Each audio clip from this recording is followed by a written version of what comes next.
Modern franchise cricket is a high-stakes pressure cooker. A single delivery tearing through the middle stump dictates multi-million-dollar contracts and national glory. At the absolute pinnacle of this ecosystem sits Hardik Pandya. He is the archetypal star all-rounder, executing with lethal precision while tens of thousands of fans roar his name. But if you rewind the timeline to Surat in October 1993, the roar of the stadium disappears entirely. The Pandya household was trapped in severe economic distress. Every single rupee was accounted for, and securing basic necessities was a daily struggle. This creates an immediate problem.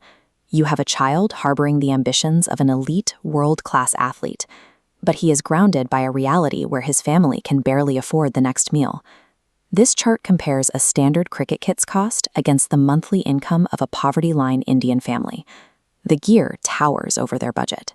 Isolating just one entry-level bat, it consumes weeks of food and shelter money. The Pandyas simply lacked the capital. Imagine having the reflexes and the raw power necessary to compete, but being barred from stepping onto an official pitch simply because you don't own the required protective gear. Instead of manicured outfields and premium gear, the training ground became raw dirt. Makeshift equipment and bare feet had to substitute for professional spikes and willow. Without the cash to enter the formal club system, talent usually evaporates. A player without a kit is a player the scouts never see. As Hardik pushed deeper into his teens, the financial squeeze tightened. The conversation at home was no longer about affording sports gear, it was about affording groceries. There was a prolonged period where his daily diet consisted exclusively of Maggi, a cheap pack of instant noodles. It was the only food they could reliably buy. An aspiring fast-bowling all-rounder burns thousands of calories a day, requiring dense proteins and complex carbohydrates to build muscle. Hardik was trying to build an elite athletic engine entirely on empty sodium and processed wheat.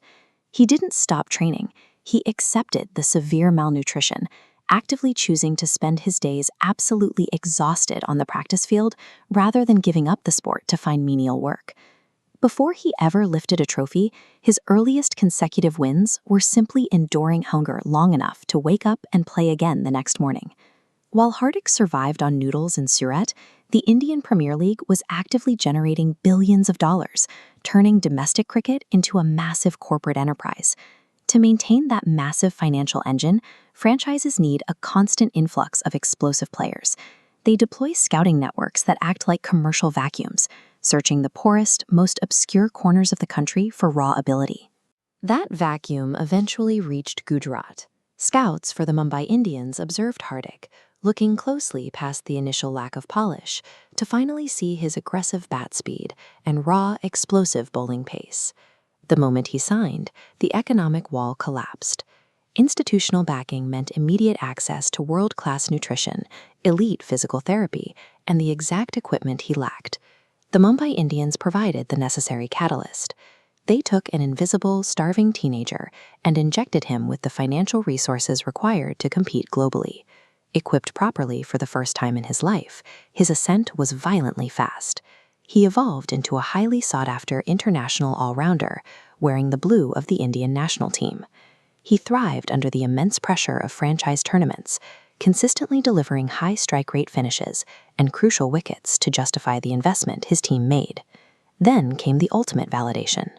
Years after they first scouted him, the Mumbai Indians elevated Hardik Pandya to the role of franchise captain. The teenager who could not legally step onto a pitch because he couldn't afford a single wooden bat is now entrusted with leading the exact multi-million-dollar organization that pulled him out of obscurity. The timeline from surviving on Maggi to becoming the Mumbai captain is one of the starkest contrasts in modern sports. It systematically tears down the idea that economic deprivation automatically caps an athlete's potential. It proves a very specific formula. When you take pure, fast-twitch athletic capability and forge it in the fire of absolute daily survival, the resulting drive can overwhelm severe systemic disadvantages. Hardik Pandya's climb leaves us with a concrete reality. No matter how impenetrable an economic barrier appears, sheer, desperate velocity will eventually shatter it.